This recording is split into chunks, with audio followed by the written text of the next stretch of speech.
Owen Kavanagh, all the way from the shed at the bottom of his garden. Cav, I'd say if I stuck my head out the window here and shouted, you could probably hear me up in your place, could you? I probably could, yeah. Yeah, it's a Probably bit could. weird, isn't it? We should be down talking, but we're doing this for the Irish International Ska and Reggae Festival, Yeah, kind of the aftermath of that. First question I have for you: why did you start a ska festival in Tremor? it's your fault. I wouldn't say it's my fault now. No, look, I was in more tourism at the time, and everyone was. I was at meetings, and people were asking about ideas for festivals and this, that, and the other to go on, and since at the time I was involved in the ska band with yourself and a few of the lads, I saw what kind of what kind of people came and age groups and blah blah, and it looked like an older age group kind of bring them to the town. Don't be any hassle. Music is great. Everyone would start going. That's how it really came about. The very first one. Tomorrow Tourism sitting on the board of that, talking about doing festivals, and they wanted something in off-peak season as well to bring some bodies down. So I came up with this idea, and they went for it. And for the first year, it was great. They helped me out financially, and the we got a nice grant and everything. But then they seemed to not give it to me the year after. I don't know why. But you kept going anyway. Oh, I kept going anyway. Sure, you know me. Yeah. And what have some of the highlights been so far? I mean, actually, how many years is it going now at this stage? 9 years, 10 years next year. Okay, so we'll have a big one next. Fingers crossed, we'll have a big one next year. Fingers crossed. Have there Yeah. been moments that have stuck out for you over that 10-year period?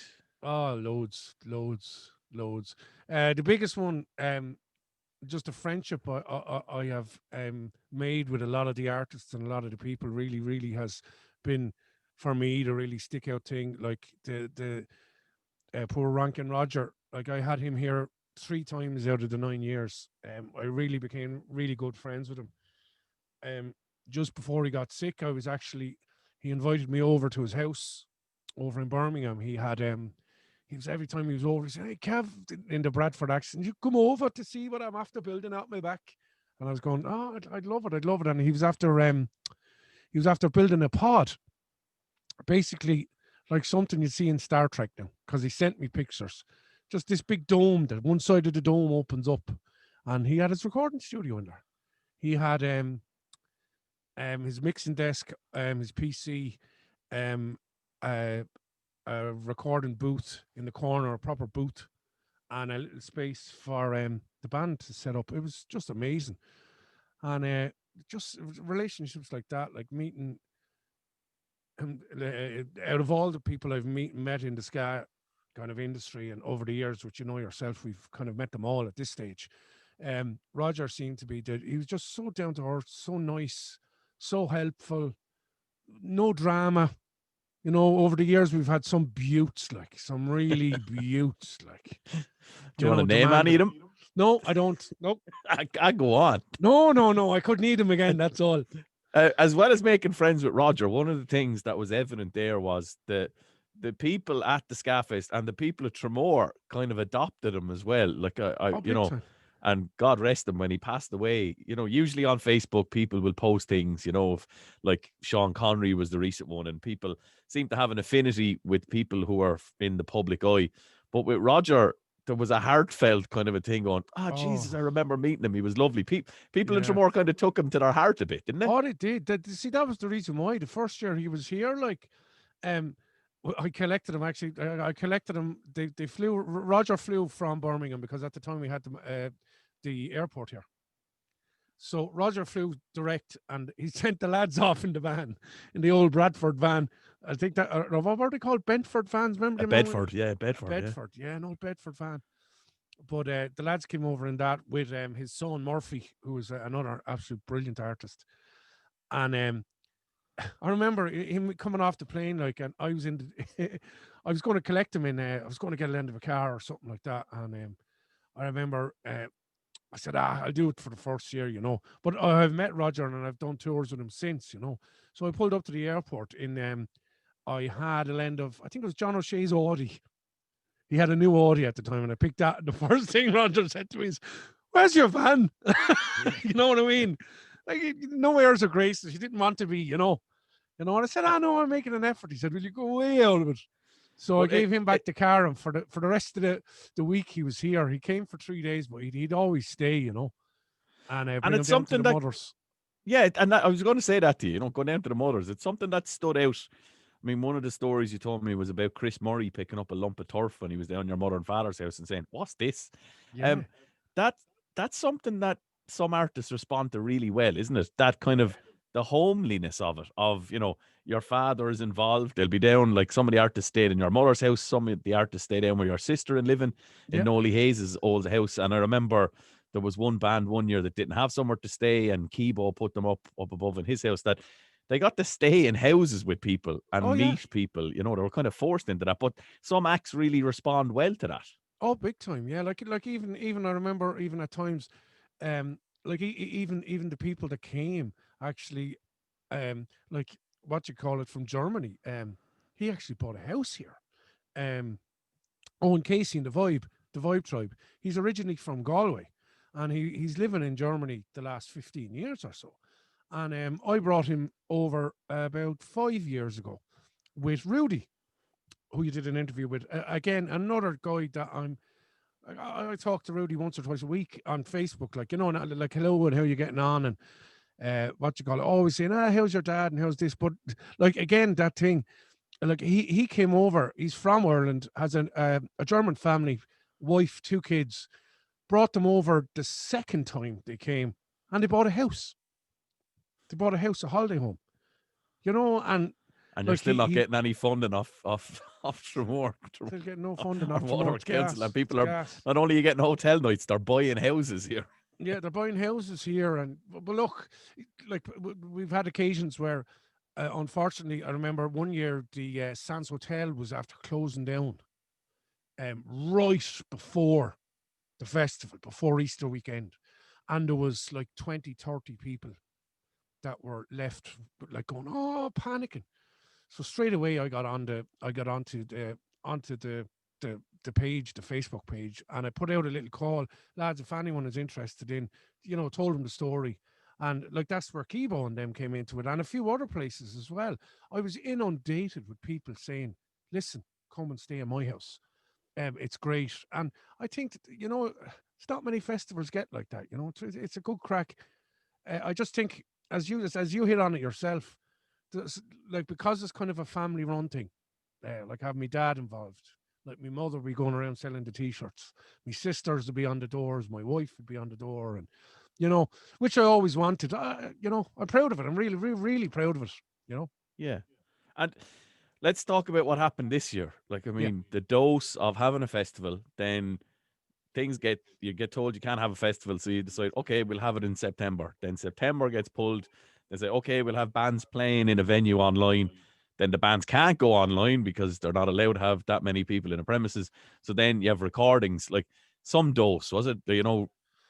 Ripping things up, planning it again, then ripping it up and planning it again, and doing that like 4 times in the year. Yeah, I was more than 4 times. We had so many different plans to do so many different things, and it was just look. It's the way I see things at the minute. Anyway, is just look. This is the world we're living in at the moment, and I think we just have to get on with it. And I think if we stop not doing positive things, especially for myself and my own head, if I give up on something, that's when I'd be afraid of doing nothing. If that makes sense, Yeah. I'd rather find a way. I'll always find a way to do something. I'll always find a way. Same with even with gigging online. And, I haven't had a gig since March. And there was a stage that I did start going off my head thinking, will I have to, get a proper job and stuff, which, God forbid, calf. I God can't forbid. stop, will you, boy? Look at them hands.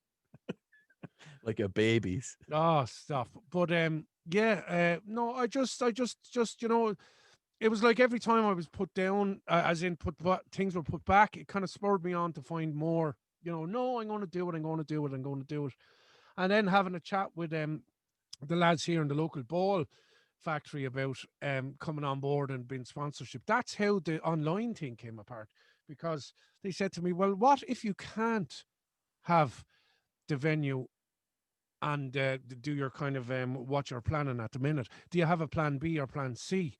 And just on the cuff, out of nowhere, I just thought, I remember during the summer watching some festivals online, like watching Download Festival online, and a few other things that basically they kind of did the best of and did the whole day of stuff.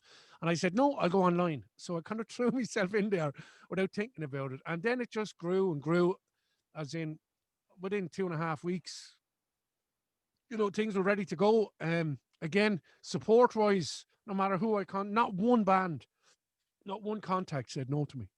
Nobody. Yeah, and that's where I was going to go next with this. Then things had to get ripped up and started again, but then you asked bands to send you on stuff, and what was evident in the few people that I interviewed for the thing is the respect they have and how much they wanted to help. One band going so far as to write a song about Tramore and to video that, especially to submit to the festival. Like, you can't ask for much more support than that, can you? No, it blew me away. It really did. It really blew me away. It like, again, it was a small festival, but with such a wide variety of acts and people from all over the world. And no matter, what I asked, or, it wasn't even, yeah, we'll do something. Like, well, when they said they'd do it, like, it was done within days. And you can see on some of the footage, like, I doubt that was cheap, for a few of those bands and people to get that production in there and do that.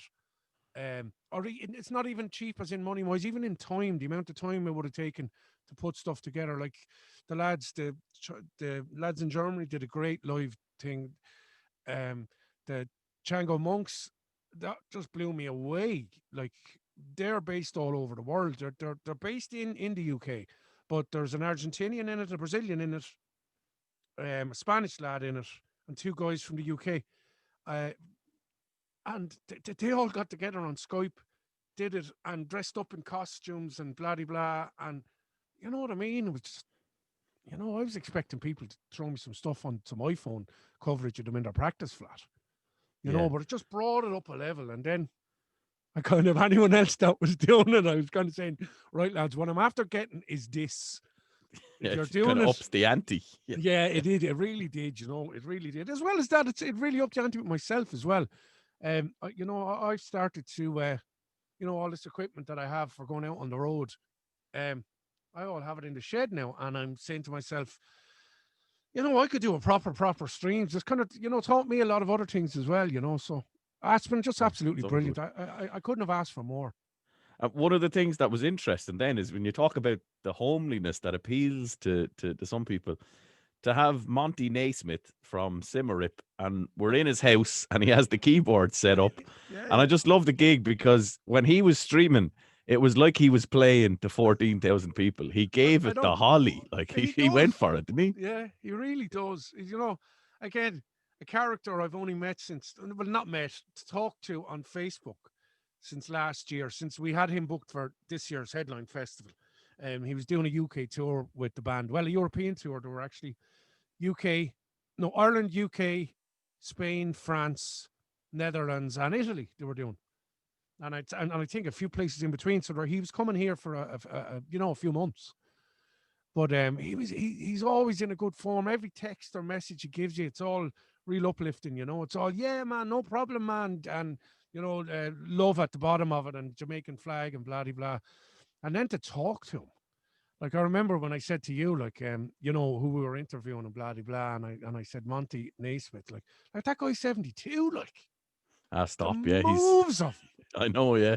He's an ad for it, isn't he? If you're still in that kind of form at 70, if we're still upright at 72, we'll be doing well. Unbelievable, like, just again, when you get that kind of thing back, and like Bucket as well, the same kind of thing. The lad from the Toasters.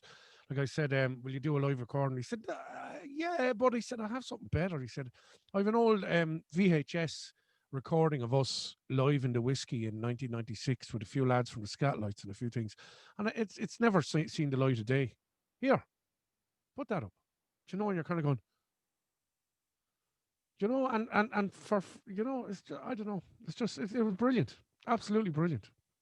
Yeah. And then we talk about the acts and the response of the people, the positivity that then, as well as the acts doing something and probably some of them enjoying getting to do stuff, the people who usually go out to these gigs, they seem to have a good day as well. You know, I know that there was one chap in Tremor maybe was bidding on paintings when he shouldn't have been. He might have had a few too many points taken when Oh, there the was a auction few. started. Oh, there was a few.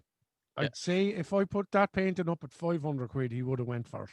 Yeah, But but see, there the was a thing is good to just to response from get it. people who were watching during the day, wasn't there? They That was responded well great. to it. It was great. It was great. We had my wife Louise was manning the social media on a table behind the screen where we had all the TV, the TV cameras set up. We had the sound desk set up. We had monitors. We had a lighting system all in the sitting room. Like, it was, the man shed out here was a bit too small to get all the equipment in and get it blah blah.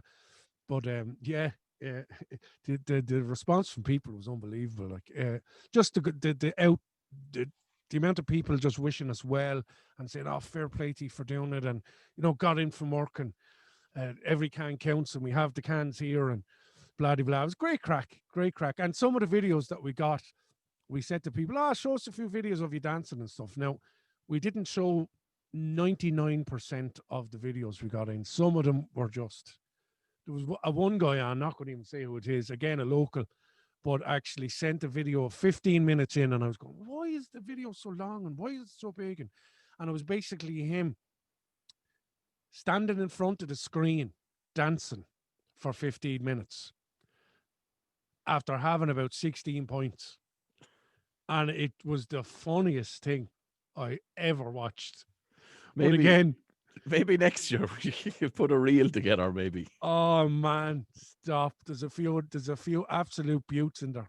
I'd say there Dogs is. dressed up and everything. There's just funny things going, yeah. And let's talk about next year then. We'll finish up and talk about 2021.